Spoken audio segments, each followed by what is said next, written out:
ಆವಾಗ ಬ್ರಹ್ಮದೇವರು ಕಶ್ಯಪ ಋಷಿಗಳಿಗೆ ಹೇಳ್ತಾ ಇದ್ದಾರೆ. ಕಶ್ಯಪ ಋಷಿಗಳು ಬಂದು ವಾಲಿಖಿಲ್ಯ ಋಷಿಗಳಿಗೆ ಸಮಾಧಾನ ಹೇಳ್ತಾರೆ. ನೀವು ಏನು ಮಾಡ್ತಾ ಇದ್ದೀರಿ, ಏನು ಕಥೆ, ನೀವು ಹೀಗೆ ಮಾಡಬಾರದು. ಇಂದ್ರದೇವರನ್ನು ಸ್ಥಾಪನೆ ಮಾಡಿದವರು ಚತುರ್ಮುಖ ಬ್ರಹ್ಮದೇವರು. ಆ ಚತುರ್ಮುಖ ಬ್ರಹ್ಮದೇವರ ಸಂಕಲ್ಪಕ್ಕೆ ವಿರುದ್ಧ ಮಾಡಬಾರದು. ನೀವು ಆ ಸಂಕಲ್ಪವನ್ನು, ನಿಮ್ಮ ಸಂಕಲ್ಪವೂ ಸತ್ಯ ಆಗಬೇಕು, ಆ ಇಂದ್ರದೇವರು ಇದ್ದ ಹಾಗಿರಬೇಕು. ನಾವೊಂದು ಅಭಿಪ್ರಾಯ ಹೇಳ್ತೇವೆ. ನನ್ನ ಮಗ ಒಬ್ಬ ಹುಡ್ತಾನೆ, ಅವನನ್ನು ದಕ್ಷಿಣಾಂ ಇಂದ್ರ ಅಂತ ಮಾಡಿಬಿಡ್ರಿ.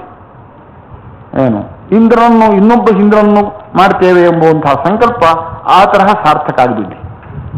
ನನ್ನ ಮಗನನ್ನು ಪಕ್ಷೀಂದ್ರ ಅಂತ ಎಲ್ಲರೂ ಕರಿಬೇಕು.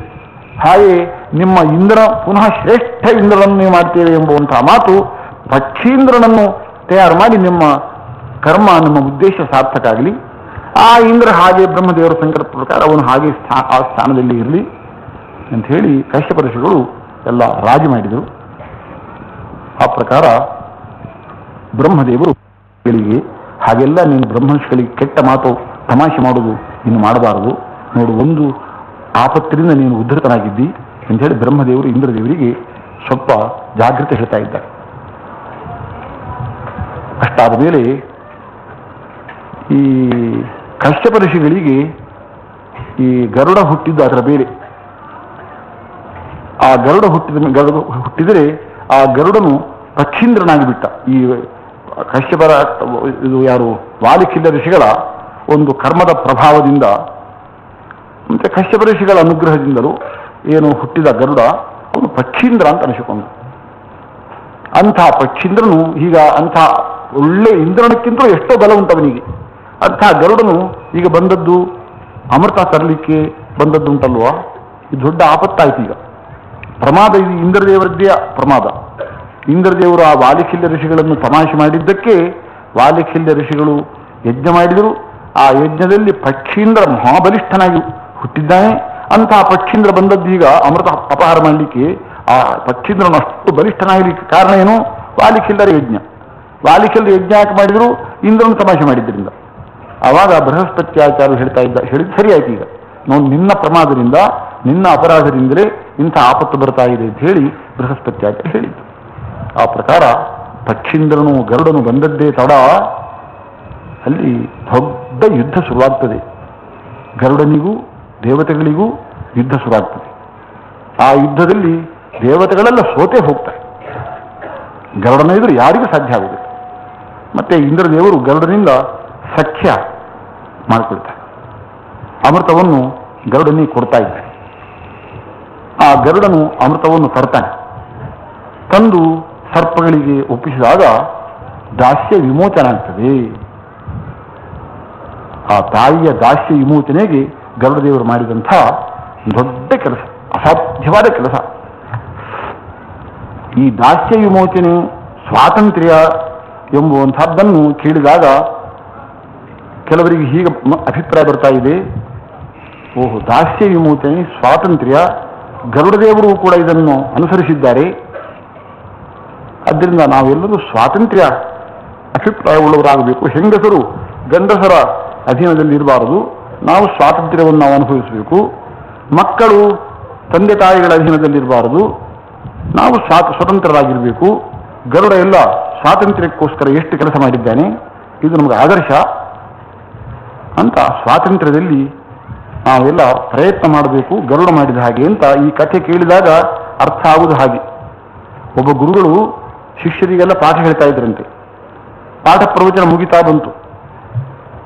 ಅಸ್ತಮೇತಿ ಗಭಸ್ತಿಮಾನ್ ಅಂತ ಹೇಳಿಬಿಟ್ರು.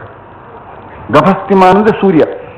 ಸೂರ್ಯ ಅಸ್ತಮಯ ಆಗ್ತಾ ಇದ್ದಾನೆ, ಅಸ್ತಮೇತಿ ಗಭಸ್ತಿಮಾನ್ ಅಂತ ಹೇಳಿದರು. ಆವಾಗ ನಾನಾ ಹುಡುಗರಿಗೆ ಒಬ್ಬೊಬ್ಬರಿಗೆ ಒಂದು ಅರ್ಥ ಆಯ್ತಂತೆ. ಒಳ್ಳೆ ಹುಡುಗ, ಒಳ್ಳೆ ಸೌಮ್ಯ ಸ್ವಭಾವದ ಒಳ್ಳೆ ಸದಾಚಾರಿ ಹುಡುಗ ಸಂಧ್ಯಾವಂದನೆ ಹೊತ್ತು ಬಂತು. ಅದಕ್ಕೆ ಗುರುಗಳು ಪಾಠ ಸಾಕು ಅಂತ ಹೇಳ್ತಾ ಇದ್ದಾರೆ. ಸಂಧ್ಯಾವಂದನಕ್ಕಾಗಲಿ ಸಂಧ್ಯಾವಂದನೆ ಮಾಡಬೇಕು ಅಂತ ಇವರ ಅಭಿಪ್ರಾಯ ಅಂತ ಅವನು ಅರ್ಥ ಮಾಡಿಕೊಂಡ. ಸಂಧ್ಯಾವಂದನಕ್ಕೆ ಹೋದ ಒಬ್ಬ ಹುಡುಗ, ಅವನಿಗೆ ಹಾಗೆ ಅರ್ಥ ಆಯಿತು. ಮತ್ತೊಬ್ಬ ಹುಡುಗ, ಅವನಿಗೆ ಸಾಯಂಕಾಲ ಆಯಿತು ಅಂತಂದ್ರೆ ಅವನಿಗೆ ಸಿನಿಮಾನೋ ಯಾವುದೋ ಹೋಗತಕ್ಕಂಥ ಸ್ವಭಾವ ಉಂಟು. ನಮ್ಮ ಗುರುಗಳು ಸಿನಿಮಾಕ್ಕೆ ಹೋಗ್ಲಿಕ್ಕೆ ಒಪ್ಪಿಗೆ ಕೊಟ್ಟರು ಅಂತ ಹೇಳಿ ಸಿನಿಮಾಕ್ಕೆ ಹೊರಟ.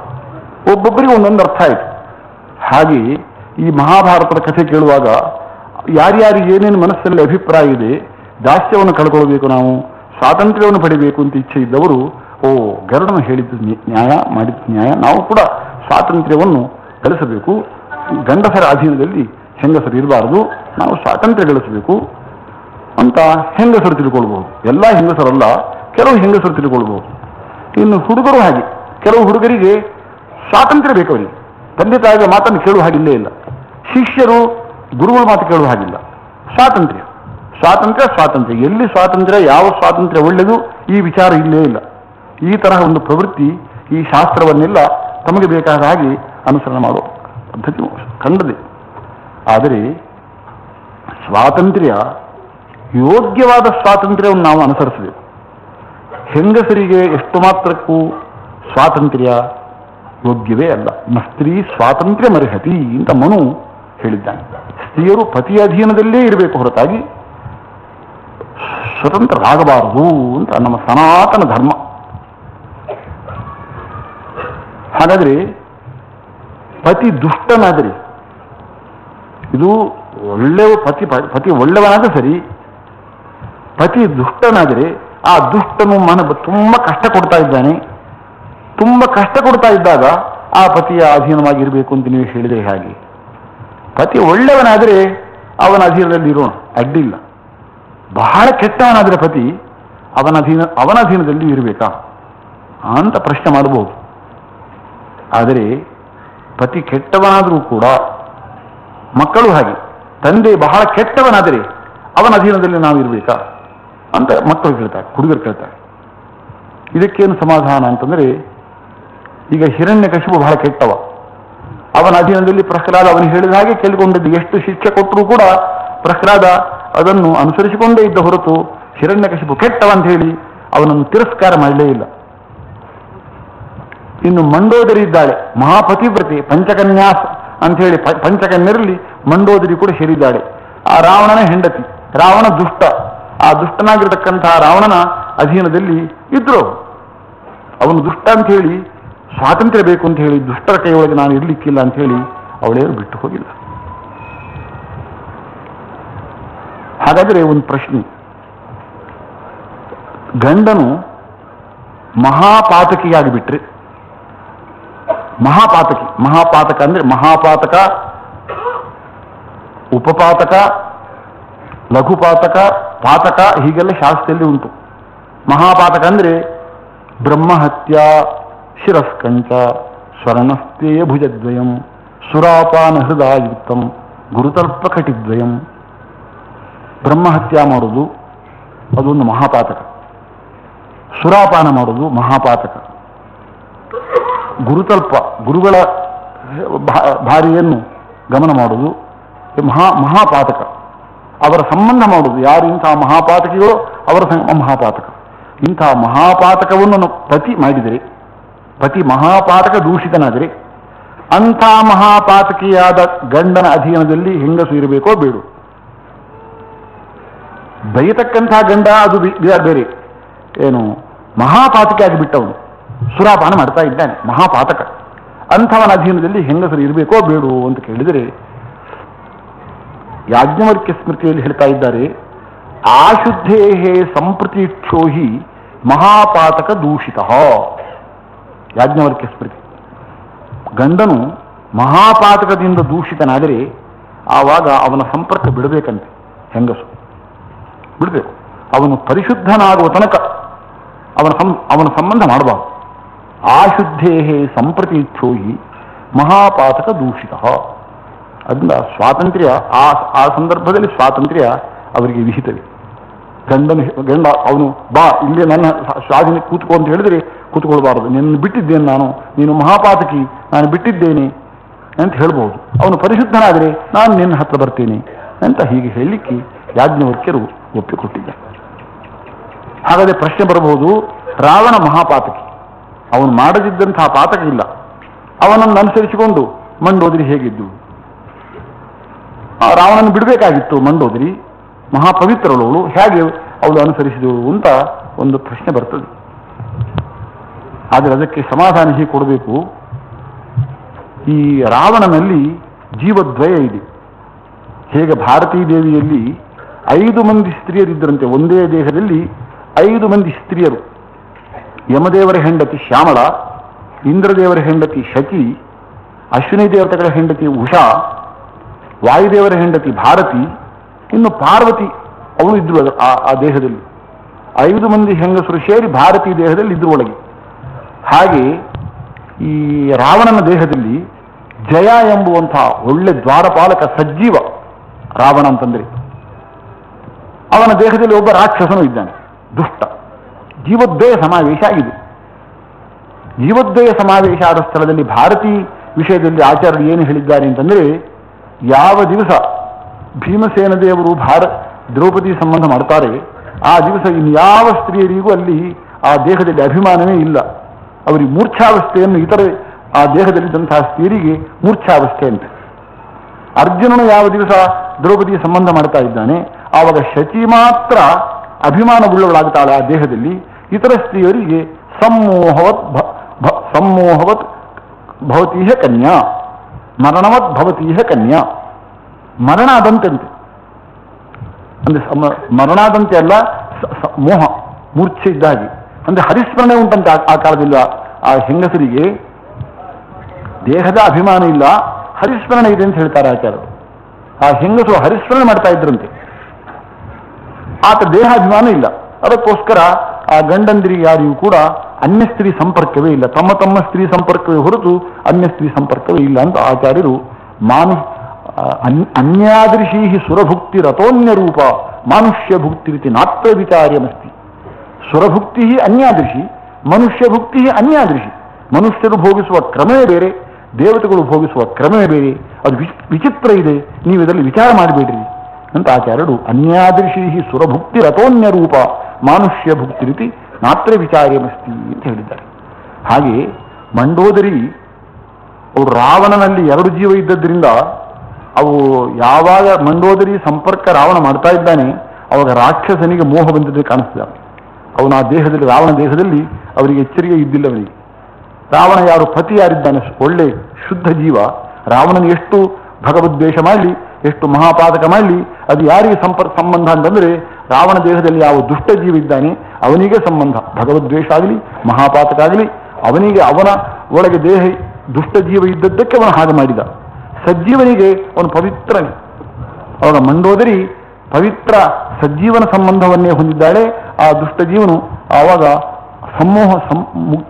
ಮೂರ್ಛಾವಸ್ಥೆಯನ್ನು ಹೊಂದಿದ್ದರಿಂದ ಅವನ ಸಂಬಂಧವೇ ಆಗಿಲ್ಲ ಅಂತ ಹೀಗೆ ಅದನ್ನೆಲ್ಲ ಶಾಸ್ತ್ರದಲ್ಲಿ ಹೇಳಿದ್ದನ್ನು ಕೂಡಿಸಬೇಕು.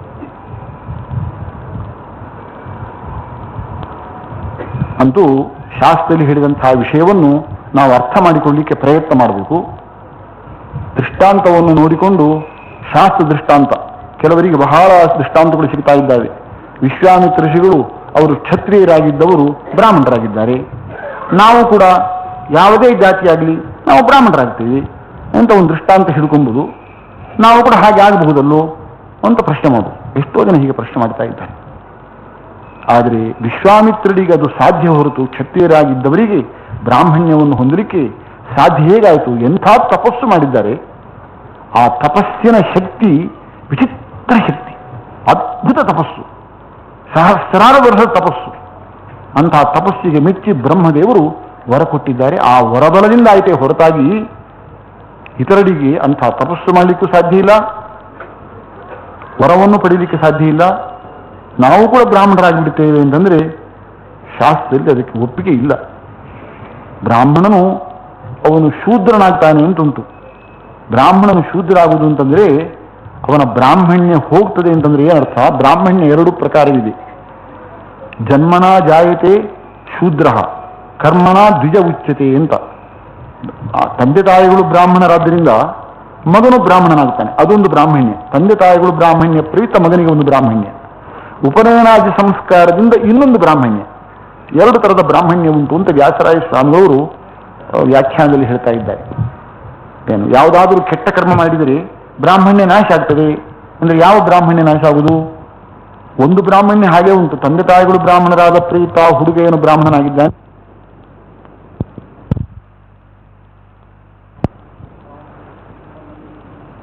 ಆಸುರ ಸಿದ್ಧವಂದ್ಯಂ ನಾರಾಯಣಂ ನಮಸ್ಕೃತ್ಯ ನರಂ ಚೈವ ನರೋತ್ತಮಂ ದೇವೀಂ ಸರಸ್ವತೀಂ ವ್ಯಾಸಂ ತತೋ ಜಯಮುದೀರಯೇತ್. ವ್ಯಾಸಾಯ ಭವನಾಶಾಯ ಶ್ರೀಶಾಯ ಗುಣರಾಶೇ ಹೃದ್ಯಾಯ ಶುದ್ಧವಿದ್ಯಾಯ ಮಧ್ವಾಯ ಚ ನಮೋ ನಮಃ.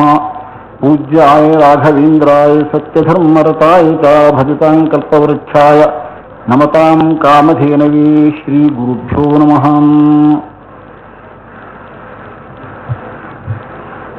ಗರುಡ ದೇವರು ದೇವಲೋಕಕ್ಕೆ ಹೋಗಿ ಅಮೃತವನ್ನು ಅಪಹಾರ ಮಾಡುವುದಕ್ಕೋಸ್ಕರ ಪ್ರಯತ್ನ ನಡೆಸಿದಾಗ ಆ ದೇವತೆಗಳೆಲ್ಲ ಯುದ್ಧಕ್ಕೆ ಬಂದಿದ್ದಾರೆ. ಎಲ್ಲ ದೇವತೆಗಳನ್ನು ಸೋಲಿಸಿಬಿಟ್ರು ಗರುಡ ದೇವರು. ಅಮೃತವನ್ನು ತಾನು ಕೈಯಲ್ಲಿ ಹಿಡ್ಕೊಂಡು ಹೊರಟಿದ್ದಾರೆ. ಆವಾಗ ಇಂದ್ರದೇವರು ವಜ್ರಾಯುಧವನ್ನು ಗರುಡನ ಮೇಲೆ ಬಿಸಾಡಿದಾಗ ಆ ವಜ್ರಾಯುಧ ಪ್ರಹಾರ ವ್ಯರ್ಥವಾಯಿತು. ಆವಾಗ ಗರುಡದೇವರು ಹೇಳ್ತಾ ಇದ್ದಾರೆ, ಆ ಇಂದ್ರದೇವರ ವಜ್ರಾಯುಧಕ್ಕೆ ಒಂದು ಗೌರವ ಕೊಡ್ತೇನೆ, ನನ್ನ ರೆಕ್ಕೆಯಲ್ಲಿರ್ತಕ್ಕಂತಹ ಒಂದು ಸ್ವಲ್ಪ ಭಾಗವನ್ನು ಭೂಮಿಗೆ ಬಿದ್ದ ಹಾಗೆ ಮಾಡ್ತೇನೆ, ನನಗೇನು ವಜ್ರಪ್ರಹಾರದಿಂದ ಏನೇನೂ ವ್ಯಥ ಆಗಿಲ್ಲ ಎಂಬುದಾಗಿ ಗರುಡದೇವರು ಹೇಳ್ತಾ ಇದ್ದಾರೆ. ಇಂದ್ರದೇವರಿಗೆ ಬಹಳ ಆಶ್ಚರ್ಯ ಆಗ್ತಾ ಇದೆ. ನನ್ನ ವಜ್ರಾಯುಧ ಅಂದರೆ ಎಂಥದ್ದು, ಯಾರಿಗೂ ಅದನ್ನು ಸಹಿಸಲಿಕ್ಕೆ ಸಾಧ್ಯವಿಲ್ಲ. ಇಂಥ ವಜ್ರಾಯುಧವನ್ನು ನಾನು ಪ್ರಹಾರ ಮಾಡಿದರೂ ಕೂಡ ಗರುಡನಲ್ಲಿ ಒಂದು ರೆಕ್ಕೆಯ ಒಂದು ಚೂರು ಸಹ ಕೆಳಗೆ ಬಿದ್ದದ್ದು, ಅವನ ಇಚ್ಛೆಯಿಂದ ಕೆಳಗೆ ಬಿದ್ದದ್ದು. ಬಹಳ ಆಶ್ಚರ್ಯವಾಗಿ ಇಂಥ ಗರುಡರಿಂದ ನಾವು ಸಖ್ಯವನ್ನು ಅಪೇಕ್ಷಿಸ್ತೇನೆ ಅಂತ ಗರುಡದೇವರಲ್ಲಿ ಹೇಳ್ತಾರೆ. ನಿನ್ನ ಬಲ, ನಿನ್ನ ಸಾಮರ್ಥ್ಯ ಏನಿದೆ ಸ್ವಲ್ಪ ಹೇಳಬೇಕು ಅಂತ ಇಂದ್ರದೇವರು ಹೇಳಿಕೊಂಡಾಗ ಗರುಡದೇವರು ಹೇಳ್ತಾರೆ, ನನ್ನ ಗುಣವನ್ನು ನನ್ನ ಸಾಮರ್ಥ್ಯವನ್ನು ನಾನೇ ಹೇಳಿಕೊಂಬುದು ತಪ್ಪು. ತಮ್ಮ ಸ್ತೋತ್ರವನ್ನು ತಾವು ಮಾಡಿಕೊಳ್ಳಬಾರದು ಅಂತ ಶಾಸ್ತ್ರವಿದೆ. ಆದರೆ ನಿಷ್ಕಾರಣವಾಗಿ ಮಾಡಬಾರದು. ನೀನು ನನಗೆ ಸಖನಾಗಿದ್ದಿ, ನಿನಗೆ ಅಂತಹ ಸಖನಾದ ನೀನು ಪ್ರಶ್ನೆ ಮಾಡಿದಾಗ ನಾನು ಹೇಳಿದ ನಿರ್ವಾಹ ಇಲ್ಲ. ನನ್ನ ಸಾಮರ್ಥ್ಯ ನಿನಗೆ ಹೇಳ್ತೇನೆ. ಇಡೀ ಸಪ್ತದ್ವೀಪ ಸಪ್ತಸಾಗರ ಸಹಿತವಾಗಿರತಕ್ಕಂಥ ಪೃಥ್ವಿಯನ್ನು ನಾನು ಈ ರೆಕ್ಕೆಯಲ್ಲಿ ಹೊತ್ತುಕೊಂಡು ಹೋಗಲಿಕ್ಕೆ ಸಮರ್ಥನಾಗಿದ್ದೇನೆ, ಇಷ್ಟು ಸಾಮರ್ಥ್ಯ ನನಗಿದೆ ಎಂಬುದಾಗಿ ಗರುಡದೇವರು ಹೇಳ್ತಾ ಇದ್ದಾರೆ.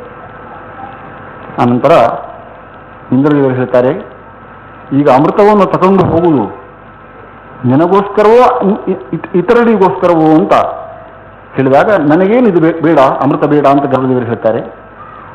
ಬೇಡ ಅಂದರೆ ನನಗೆ ಕೊಟ್ಟು ಬಿಡ್ರಿ, ಯಾಕೆ ತಿರುಗಿ ಕೊಟ್ಟು ಬಿಡಬೇಕು ನನಗೆ?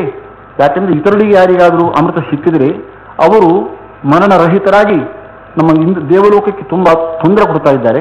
ಅದಕ್ಕೋಸ್ಕರ ಅಮೃತವನ್ನು ತಿರುಗಿ ನನಗೆ ಕೊಡಬೇಕು ಅಂತ ಇಂದ್ರದೇವರು ಕೇಳಿದರೆ, ಗರುಡದೇವರು ಯಾರಿಗೂ ಅಮೃತ ಸಿಗಲಿಕ್ಕೆ ನಾನು ಬಿಡುವುದಿಲ್ಲ, ಸುಮ್ಮನೆ ಒಂದು ತಾಯಿಗೋಸ್ಕರವಾಗಿ ನಾನು ತಗೊಂಡು ಹೋಗ್ತಾ ಇದ್ದೇನೆ, ಅಮೃತವು ನಿನಗೇ ಸಿಗ್ತದೆ ಅಂತ ಹೇಳಿ ಗರುಡದೇವರು ಹೇಳಿ ಅಮೃತವನ್ನು ಹಿಡ್ಕೊಂಡು ಬರ್ತಾರೆ. ತಾಯಿ ಹತ್ರ ಬಂದು ಅಮೃತವನ್ನು ತಂದಿದ್ದೇನೆ ಅಂತ ಹೇಳ್ತಾ ಇದ್ದಾರೆ. ತಾಯಿಗೆ ಬಹಳ ಸಂತೋಷ ಆಯಿತು. ಎಲ್ಲ ಸರ್ಪಗಳನ್ನು ಕರೆದು ಎಲ್ಲ ಸರ್ಪಗಳಿರೋ ಅಮೃತ ಕಲಶವನ್ನು ನಾನು ಇಲ್ಲಿ ಇಟ್ಟಿದ್ದೇನೆ, ನೀವು ಸ್ನಾನ ಮಾಡಿಕೊಂಡು ಬರಬೇಕು, ನೀವು ಅದನ್ನು ಸ್ನಾನ ಮಾಡದೆ ಇದನ್ನು ಕುಡಿಬಾರದು ಅಂತ ಹೇಳಿ ಗರುಡದೇವರು ಹೇಳಿ ಇಂಥ ಒಂದು ದರ್ಭೆಯನ್ನು ಹಾಕಿ ದರ್ಭೆಯ ಮೇಲೆ ಇಡ್ತಾ ಇದ್ದೇನೆ. ನನ್ನ ತಾಯಿಗೆ ಏನು ದಾಸ್ಯ ಇದೆ, ಆ ದಾಸ್ಯ ಇಲ್ಲಿ ಇಷ್ಟರವರೆಗೆ ಮುಗೀತು, ಇನ್ಮೇಲೆ ದಾಸ್ಯ ಇಲ್ಲವಷ್ಟೇ ಅಂತ ಹೇಳಿ ಗರುಡದೇವರು ಹೇಳಿದಾಗ, ಇಲ್ಲ ದಾಸ್ಯ ನಿವೃತ್ತಿ ಆಯಿತು ಅಂತ ಹೇಳಿ ಎಲ್ಲ ಸರ್ಪಗಳು ಒಪ್ಪಿಕೊಂಡು ಅದನ್ನು ಅಮೃತ ಕುಡಿಲಿಕ್ಕೋಸ್ಕರ ಸ್ನಾನಕ್ಕೆ ಹೋದು. ಎಲ್ಲ ಸರ್ಪಗಳು ಸ್ನಾನ ಮಾಡಿ ಜಪಗಿಪ ಮಾಡಿ ತಾವು ತಿರುಗಿ ಬಂದಿದ್ದಾರೆ. ನಾನು ಮೊದಲು ಅಂತ ಹೇಳಿ ಬರ್ತಾ ಇದ್ದಾರೆ ಎಲ್ಲ ಸರ್ಪಗಳು. ಬರುವಾಗ ಇಲ್ಲಿ ಇಂದ್ರದೇವರು ಆ ದರ್ಭೆಯ ಮೇಲೆ ಇಟ್ಟಿರತಕ್ಕಂಥ ಅಮೃತ ಕಲಶವನ್ನು ತಗೊಂಡು ಹೋಗ್ಬಿಟ್ಟಿದ್ದಾರೆ. ಇಲ್ಲವೇ ಇಲ್ಲ, ಏನ್ ಮಾಡಬೇಕು? ಅಮೃತ ಕಲಶವನ್ನು ಸರ್ಪಗಳಿಗೆ ಒಟ್ಟಿಸಿಯಾಗಿದೆ. ಗರುಡದೇವರ ಕೆಲಸ ಮುಗಿದಿದೆ. ಸ್ನಾನ ಮಾಡಿ ಬರುವಾಗ ಅಮೃತ ಕಲಶ ಇಲ್ಲ. ಬಹಳ ಚಿಂತೆ ಆಯಿತು. ಆದರೆ ಎಲ್ಲಾದರೂ ಅಮೃತ ಕಲಶ ಇಟ್ಟಂತಹ ಜಾಗ ಇದು, ಈ ದರ್ಭೆ. ಆ ದರ್ಭೆಯನ್ನೇ ನಾವು ಸ್ವಲ್ಪ ನಕ್ಕಿದರೆ ಏನಾದರೂ ಸಿಗಬಹುದು ಅಂತ ಹೇಳಿ ನಕ್ಕಿದರೆ ಆ ದರ್ಭೆ ಆ ನಾಲಿಗೆಗೆ ತಾಗಿ ನಾಲಿಗೆ ಎಲ್ಲ ಸೀಳಿ ಹೋಯಿತು. ಎಲ್ಲ ಸರ್ಪಗಳು ದ್ವಿಜಿಹ್ವಾಹ ಅಂತ ಸರ್ಪಗಳಿಗೆ ಹೆಸರು, 2 ನಾಲಿಗೆ ಉಳ್ಳವರಾಗಿಬಿಟ್ಟು. ಹೀಗಾಗಿ ಅಮೃತ ಸಿಗಲೇ ಇಲ್ಲವರಿಗೆ. ಆದರೆ ದಾಸ್ಯ ವಿಮೋಚನೆ, ತಾಯಿಗೆ ದಾಸ್ಯತ್ವ ಮೋಚನೆ ಆಗಿ ಹೋಯಿತು. ಗರುಡ ದೇವರು ಬಹಳ ಸಂತೋಷಪಟ್ಟಿದ್ದಾರೆ. ಇಷ್ಟು ಕಥೆಯನ್ನು ನಾವು ವಿಮರ್ಶೆ ಮಾಡುವಾಗ ಇದರಲ್ಲಿ ತಿಳ್ಕೊಳ್ತಕ್ಕಂತಹ ವಿಷಯ ಏನು ಉಂಟು ಅಂತಂದರೆ, ಗರುಡ ದೇವರು ತಾಯಿಯ ಸೇವೆಯನ್ನು ಹೇಗೆ ಮಾಡಿದರು. ಸ್ವಾರ್ಥ ಏನೂ ಇಲ್ಲ. ಅಮೃತವನ್ನು ಅಷ್ಟು ಕಷ್ಟಪಟ್ಟು ಮೇಲೆ ಹೋಗಿ ದೇವತೆಗಳನ್ನೆಲ್ಲ ಸೋಲಿಸಿ ಯುದ್ಧ ಮಾಡಿ ಆ ಅಮೃತವನ್ನು ತಂದಂಥವರು ತಾವು ಏನಾದರೂ ಕುಡಿಬಹುದಷ್ಟೇ. ಗರುಡದೇವರು ತಾನೇನು ಕುಡಿಲಿಲ್ಲ.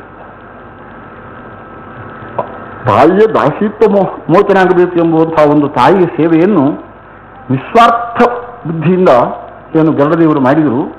ಇದೊಂದು ಆದರ್ಶ ಜಗತ್ತಿದೆ. ತಂದೆ ತಾಯಿಗಳ ಸೇವೆ, ದೊಡ್ಡವರ ಸೇವೆ, ದೇವರ ಸೇವೆ ಇದೆಲ್ಲ ಹೇಗೆ ಮಾಡಬೇಕು, ಸ್ವಾರ್ಥ ಏನೂ ಇಲ್ಲದೆ ನಿಷ್ಕಾಮವಾಗಿ ಸೇವೆ ಮಾಡಬೇಕು ಎಂಬುವಂತಹ ತತ್ವವನ್ನು ಗರುಡದೇವರು ತಿಳಿಸ್ತಾ ಇದ್ದಾರೆ. ತಾನು ಸ್ವಲ್ಪವೂ ಅಮೃತವನ್ನು ತಾನು ಕೈಯಲ್ಲಿ ಅಮೃತ ಇರುವಾಗ ತಾನು ಕುಡಿಲೇ ಇಲ್ಲ. ಇದೊಂದು ಆದರ್ಶ. ಇನ್ನೊಂದು ಇಲ್ಲಿ ತಿಳ್ಕೊಳ್ತಕ್ಕಂತಹ ವಿಷಯ ಏನೆಂದರೆ, ಈ ಸರ್ಪಗಳಿಗೆ ಅಮೃತ ಸಿಗಲಿಲ್ಲ. ಕಾರಣ ಏನು? ಅವರು ಮೋಸ ಮಾಡಿದ್ದಾರೆ. ವಿನತೆಗೆ ದಾಸಿತ್ವ ಬಂದದ್ದು ಹೇಗೆಂದರೆ, ಅದು ಒಂದು ಛದ್ಮ ಕಪಟದಿಂದ. ಆ ಸರ್ಪಗಳು ಹೋಗಿ ಉಚ್ಚೈಶ್ರವಾಹ ಎಂಬ ಕುದುರೆಯ ಬಾಲದಲ್ಲಿ ಆ ಕೃಷ್ಣ ಸರ್ಪಗಳು ಹೋಗಿ ಕೂತುಕೊಂಡದ್ದಕ್ಕೆ ಅದೇನಾಯಿತು, ಇಡೀ ಕುದುರೆ ಅದು ಬೆಳ್ಳಗಾದರೂ ಕೂಡ ಈ ಸರ್ಪಗಳು ಕೂತದ್ದಕ್ಕೆ ಅದು ಕಪ್ಪಾಯಿತು. ಆವಾಗ ಅವಳಿಗೆ ದಾಸಿತ್ವ ಬಂದದ್ದು ಒಂದು ಕಪಟದಿಂದ. ಸರ್ಪಗಳು ಹಾಗೆ ಆ ಬಾಲವನ್ನು ಕಪ್ಪನ್ನಾಗಿ ಮಾಡಿ ಅವಳಿಗೆ ದಾಸಿತ್ವ ಬಂತು. ಹೀಗಾಗಿ ದಾಸಿತ್ವ ಬಂದದ್ದು ಸರ್ಪಗಳಿಂದ, ಒಂದು ಕಪಟದಿಂದ ದಾಸಿತ್ವವನ್ನು ತಂದದ್ದರಿಂದ ಅವರಿಗೆ ಅಮೃತ ಪ್ರಾಪ್ತಿಯೂ ಕೂಡ ಕಪಟದಿಂದ ಆಯಿತು. ಅಮೃತ ಬಂತು ಅಂತಾಯಿತು, ಕೈಗೆ ಸಿಕ್ಕಿತು, ಅವರಿಗೆ ಸಿಗಲಿಲ್ಲ. ಇದರಿಂದ ನಾವು ಏನು ತಿಳ್ಕೊಳ್ಬೇಕು ಅಂತಂದರೆ, ನಾವು ಎಲ್ಲಿಯಾದರೂ ಒಂದು ದ್ರವ್ಯ ಸಂಪಾದನೆ ಮಾಡಲಿಕ್ಕೆ ನಾನು ಒಳ್ಳೆ ಚಮತ್ಕಾರ ಮಾಡಬೇಕು, ನನ್ನ ಕೈಯಿಂದ ಏನು ಹಣ ಖರ್ಚಾಗಬಾರದು, ಅವರಿಗೆ ಮೋಸ ಮಾಡಿ ನಾನು ದ್ರವ್ಯ ಸಂಪಾದನೆ ಮಾಡಬೇಕು ಅಂತ ಹೇಳಿ ಕೆಲವರು ದ್ರವ್ಯ ಸಂಪಾದನೆ ಮಾಡುವ ವಿಷಯದಲ್ಲಿ ಕೌಶಲ್ಯ ನಮಗೆ ಅದೊಂದು ಮಹತ್ವ. ಇನ್ನೊಬ್ಬರಿಗೆ ಮೋಸ ಮಾಡಿ ತಾನು ಏನು ಪ್ರಯಾಸ ಇಲ್ಲದೆ ಹಣ ಖರ್ಚು ಮಾಡದೆ ಏನಾದರೂ ಸಂಪಾದಿಸಬೇಕು ಎಂಬುವಂತಹ ಕೆಲವು ಬುದ್ಧಿ ಇರ್ತದೆ ಕೆಲವರಿಗೆ. ಆದರೆ ಆ ಸಂಪಾದನೆ ಮಾಡಿದರೆ ಮತ್ತೆ ಅದು ಪುನಃ ಅವರಿಗೆ ಲಾಭ ಆಗುವುದಷ್ಟೇ. ಅನ್ಯಾಯೇನಾರ್ಜಿತಂ ವಿತ್ತಂ ತನ್ಯಾಯೇನೇವ ನಶ್ಯತಿ ಅಂತ. ಅನ್ಯಾಯದಿಂದ ದ್ರವ್ಯ ಸಂಪಾದನೆ ಮಾಡಿದರೆ ಅದೇ ನ್ಯಾಯದಿಂದ ಅದು ಹೋಗಿಬಿಡ್ತದೆ. ಹಾಗೆ ದಾಸಿತ್ವವನ್ನು ಆ ಸರ್ಪಗಳು ತಂದುಕೊಟ್ಟದ್ದು ಅನ್ಯಾಯದಿಂದ. ಅವರಿಗೆ ಅಮೃತ ಪ್ರಾಪ್ತಿಯೂ ಕೂಡ ಅದು ಕಪಟದಿಂದಲೇ ಅಮೃತತ್ವ ಪ್ರಾಪ್ತಿಯಾಯಿತು, ಸಿಗಲಿ.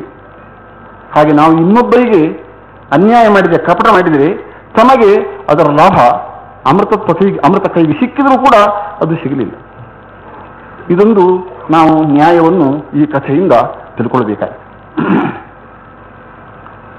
ಈ ಗರುಡ ದೇವರಿಗೆ ನಿನ್ನೆ ಹೇಳಿದ್ದೇನೆ, ಪಕ್ಷೀಂದ್ರ ಎಂಬುವಂತಹ ಒಂದು ಬಿರುದು ಬಂದದೆ.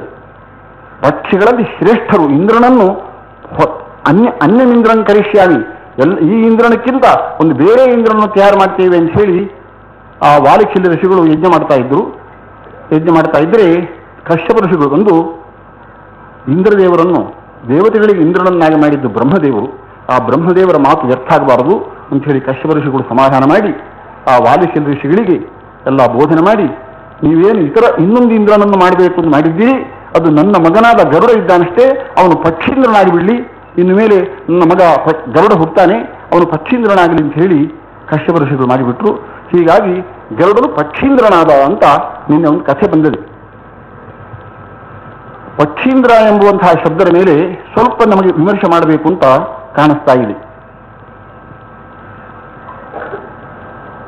ಈ ನಮ್ಮ ಆಚಾರ್ಯರು, ಶ್ರೀಮದ್ ಆಚಾರ್ಯರು ಅವರು ಒಂದು ಪಕ್ಷಿಗಳು, ಒಂದು ಪಕ್ಷ ಉಂಟು, ಒಳ್ಳೆ ಸತ್ಸಿದ್ಧಾಂತ ಎಂಬುವಂತಹ ಪಕ್ಷ ನಮ್ಮ ಆಚಾರ್ಯರಿಗೆ, ನಮ್ಮ ಆಚಾರ್ಯರು ಪಕ್ಷಿಗಳಾಗಿದ್ದಾರೆ, ಗರುಡನೂ ಪಕ್ಷಿಯಾಗಿದ್ದಾನೆ. ಗರುಡನಿಗೂ ನಮ್ಮ ಆಚಾರ್ಯರಿಗೂ ಒಂದು ಸಾಮ್ಯವಿದೆ. ಹೃದಯ ಗುಹೆಯಲ್ಲಿ ನಮ್ಮ ಆಚಾರ್ಯರು ಭಗವಂತನನ್ನು ಸರ್ವದಾ ಧ್ಯಾನ ಮಾಡ್ತಾ ಇದ್ದಾರೆ. ಹೇಗೆ ಗರುಡ ದೇವರು ತನ್ನ ಪೃಷ್ಠದಲ್ಲಿ ಭಗವಂತನನ್ನು ಹೊತ್ತುಕೊಳ್ತಾ ಇದ್ದಾರೆ, ಹಾಗೆ ನಮ್ಮ ಆಚಾರ್ಯರು ಕೂಡ ಹೃದಯದಲ್ಲಿ ಭಗವಂತನನ್ನು ಹೊತ್ತುಕೊಳ್ತಾ ಇದ್ದಾರೆ. ಗರುಡನ ಸಾಮ್ಯ, ಅವರಿಗೆ ಗರುಡನಿಗೂ ಒಂದು ಪಕ್ಷ ರೆಕ್ಕೆ ಇದೆ, ಪಕ್ಷ ಇದೆ, ನಮ್ಮ ಆಚಾರ್ಯರಿಗೂ ಒಂದು ಪಕ್ಷ ಇದೆ. ಅವರೂ ಪಕ್ಷಿಗಳು, ಇವರೂ ಪಕ್ಷಿಗಳು. ತಾಯಿಗೆ ಸರ್ಪಗಳಿಗೆ ಅಮೃತವನ್ನು ತಂದುಕೊಟ್ಟಿದ್ದಾರೆ ಗರುಡದೇವರು. ಹಾಗೆ ನಮ್ಮ ಆಚಾರ್ಯರು ಕೂಡ ಸಜ್ಜನರಿಗೆ ಅಮೃತವನ್ನು ತಂದುಕೊಟ್ಟಿದ್ದಾರೆ. ಅಮೃತ ಅಂದ್ರೆ ಮೋಕ್ಷ. ಅವಾಗ ಗರುಡನ ಸಾಮ್ಯ ಎಷ್ಟು ವಿಧದಿಂದ ಬಂತು ಅಂತಂದ್ರೆ, ಅಮೃತವನ್ನು ತಂದುಕೊಟ್ಟದ್ದು ಹೇಗೆ ಗರುಡ ತಂದುಕೊಟ್ಟಿದ್ದಾನೋ ಹಾಗೆ ಆಚಾರ್ಯರು ಅಮೃತವನ್ನು ಸಜ್ಜನರಿಗೆ ತಂದುಕೊಟ್ಟಿದ್ದಾರೆ. ಅವರು ಗರುಡನೂ ಪಕ್ಷಿ, ಇವರು ಪಕ್ಷಿ. ಆದರೆ ಪಕ್ಷೀಂದ್ರ ಅಂತಂದ್ರೆ ಗರುಡ ದೇವರಾಗಬೇಕು, ನಮ್ಮ ಆಚಾರ್ಯರಾಗಬೇಕು ಅಂತ ಕೇಳಿದರೆ ಪಕ್ಷೀಂದ್ರ ನಮ್ಮ ಆಚಾರ್ಯರೇ ಆಗಬೇಕು ಅಂತ ನಾವು ತಿಳ್ಕೊಳ್ಬೇಕಾಗಿದೆ. ಏಕೆಂದರೆ ಗರುಡ ದೇವರು ಭಗವಂತನನ್ನು ಹೊತ್ತುಕೊಂಡರೂ ಸರ್ವದಾ ಹೊತ್ತುಕೊಳ್ಳುವುದಿಲ್ಲ. ನಮ್ಮ ಆಚಾರ್ಯರು ಹೃದಯದಲ್ಲಿ ಭಗವಂತನನ್ನು ಸರ್ವದಾ ಧ್ಯಾನ ಮಾಡ್ತಾ ಇದ್ದಾರೆ. ಒಂದು ಕ್ಷಣವೂ ಸಹ ಶ್ರೀಮದ್ ಆಚಾರ್ಯರು ದೇವರನ್ನು ಧ್ಯಾನ ಮಾಡದೆ ಇರುವುದಿಲ್ಲ. ಗರುಡ ದೇವರು ಆವಾಗ ಪೃಷ್ಠದಲ್ಲಿ ಭಗವಂತನನ್ನು ಹೊತ್ತುಕೊಂಡು ಹೋದರೆ ಶ್ರೀಮದ್ ಆಚಾರ್ಯರು ಅನಂತ ರೂಪ, ದತ್ತೇ ರೂಪಾನ್ಯನಂತಾನ್ಯಪಿ ಭುವನಪತೇ, ಪರಮಾತ್ಮನ ಅನಂತಾನಂತ ರೂಪಗಳನ್ನು ಸರ್ವದಾ ಧ್ಯಾನ ಮಾಡ್ತಾ ಇದ್ದಾರೆ. ಗರುಡದೇವರಿಗೆ ಒಮ್ಮೊಮ್ಮೆ ಅಜ್ಞಾನ ಬರುವುದುಂಟು. ಅಜ್ಞಾನ ಬಂದರೆ ಭಗವಂತನ ದ್ವೇಷವೂ ಮಾಡಬಹುದು. ಶ್ರೀಮದ್ ಆಚಾರ್ಯರಂತಹ ದ್ವೇಷವನ್ನು ಮಾಡಿದ ಸರ್ವದಾ ಭಗವದ್ಧ್ಯಾನ ಮಾಡತಕ್ಕಂಥವರು. ಇದೊಂದು ಗರುಡದೇವರಕ್ಕಿಂತ ನಮ್ಮ ಆಚಾರ್ಯದಲ್ಲಿ ಒಂದು ಶ್ರೇಷ್ಠ ಇದೆ. ಗರುಡ ದೇವರಿಗೆ ಪಕ್ಷಾಂತರ ಉಂಟವರಿಗೆ ಎರಡು ರೇಖೆ ಇದೆ. ಪಕ್ಷಾಂತರಿಗಳು ಗರುಡದೇವರು. ನಮ್ಮ ಆಚಾರ್ಯರು ಏಕಪಕ್ಷ, ಶ್ರೀ ವಿಷ್ಣು ಸರ್ವೋತ್ತಮತ್ವ ಎಂಬುವಂತಹ ಒಂದೇ ಒಂದು ಸಿದ್ಧಾಂತ ಇವರದ್ದು, ಅಚಲ ಸಿದ್ಧಾಂತ. ಏಕಪಕ್ಷಗಳು ನಮ್ಮ ಆಚಾರ್ಯರು. ಗರುಡದೇವರು ಪಕ್ಷಾಂತರಿಗಳಾದರೆ ಇವರು ಏಕಪಕ್ಷ ಉಳ್ಳವರು. ಇದನ್ನು ನಾರಾಯಣ ಪಂಡಿತಾಚಾರ್ಯರು ದತ್ತೇ ರೂಪಾಣ್ಯನಂತಾನ್ಯಪಿ ಭುವನಪತೇ ಯೋ ಹೃದಯೇಕಪಕ್ಷ, ಇವರು ಒಂದು ಪಕ್ಷವುಳ್ಳವರು. ಗರುಡದೇವರು ಪಕ್ಷಾಂತರಿಗಳು. ಆದ್ದರಿಂದ ಪಕ್ಷಾಂತರಿಗಳಕ್ಕಿಂತ ಏಕಪಕ್ಷವುಳ್ಳವರಿಗೆ ಲೋಕದಲ್ಲಿಯೂ ಕೂಡ ಎಷ್ಟೋ ಜನ ಈ ರಾಜಕೀಯದಲ್ಲಿ ಒಂದು ಪಕ್ಷವನ್ನು ಬಿಟ್ಟು ಪಕ್ಷಾಂತರಕ್ಕೆ ಹೋಗಿಬಿಡ್ತಾರೆ. ಪಕ್ಷಾಂತರ ಉಳ್ಳವರಿಗೆ ಮಹತ್ವ ಇಲ್ಲ, ಒಂದೇ ಪಕ್ಷವನ್ನು ಹಿಡಿದುಕೊಂಡಿದ್ದವರಿಗೆ ಮಹತ್ವವಿದೆ.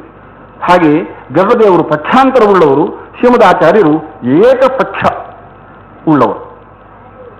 ಇನ್ನು ಅಮೃತವನ್ನು ಗರುಡದೇವರು ಯಾರಿಗೆ ತಂದುಕೊಟ್ಟರು? ತಾಯಿಗೆ. ಸರ್ಪಗಳಿಗೆ ಸಿಗಲೇ ಇಲ್ಲ. ಆಚಾರ್ಯರು ಅಖಿಲ ಸಭ್ಯ, ಎಲ್ಲಾ ಸಜ್ಜನರಿಗೂ ಆ ಮೋಕ್ಷ ಸಿಗುವ ಹಾಗೆ ಮಾಡಿಬಿಟ್ಟಿದ್ದಾರೆ. ಅಮೃತ ಪ್ರಾಪ್ತಿ ನಮ್ಮ ಆಚಾರ್ಯರಿಂದ ಎಲ್ಲಾ ಸಜ್ಜನರಿಗೆ ಸಿಗುವ ಹಾಗೆ ಆಗಿದೆ. ಆದ್ದರಿಂದ ಪಕ್ಷೀಂದ್ರರು ಯಾರಾಗಬೇಕು ಈಗ ಅಂತಂದ್ರೆ ಶ್ರೀಮದ್ ಆಚಾರ್ಯರೇ ಪಕ್ಷೀಂದ್ರರು ಹೊರತು ಗರುಡದೇವರು ಪಕ್ಷೀಂದ್ರ ಅಂತಲ್ಲಿ ಹೇಳಿದ್ರು. ನಿಜವಾದ ಪಕ್ಷೀಂದ್ರರು ನಮ್ಮ ಆಚಾರ್ಯರು ಎಂಬುದಾಗಿ ಸುಮಧ್ವಿಜಯದಲ್ಲಿ ನಾರಾಯಣ ಪಂಡಿತಾಚಾರ್ಯರು ಹೇಳ್ತಾ ಇದ್ದಾರೆ. ಧತ್ತೇ ರೂಪಾಣ್ಯನಂತಾನ್ಯಪಿ ಭುವನಪತೇ ಯೋ ಹೃದಯೇಕಪಕ್ಷ ಸದ್ಭ್ಯೋ ಅಖಿಲೇಭ್ಯೋ ಅಂತ ಒಂದು ಶ್ಲೋಕದಲ್ಲಿ ಅಮೃತವನ್ನು ಎಲ್ಲಾ ಸಜ್ಜನರಿಗೆ ಕೊಟ್ಟದ್ದರಿಂದ ಗರುಡದೇವರಕ್ಕಿಂತಲೂ ಹೆಚ್ಚಿನ ಪಕ್ಷೀಂದ್ರರಾಗಿದ್ದಾರೆ ಅಂತ ವರ್ಣನೆ ಮಾಡಿದ್ದಾರೆ. ಇನ್ನೊಂದು ರೀತಿಯಿಂದ ನಮ್ಮ ಆಚಾರ್ಯರು ಪಕ್ಷೀಂದ್ರರು ಎಂಬುದನ್ನು ನಾವು ಸಮರ್ಥನೆ ಮಾಡಬಹುದು. ಏಕೆಂದರೆ ಪಕ್ಷ ಮೂರು ಪಕ್ಷ ಇದೆ.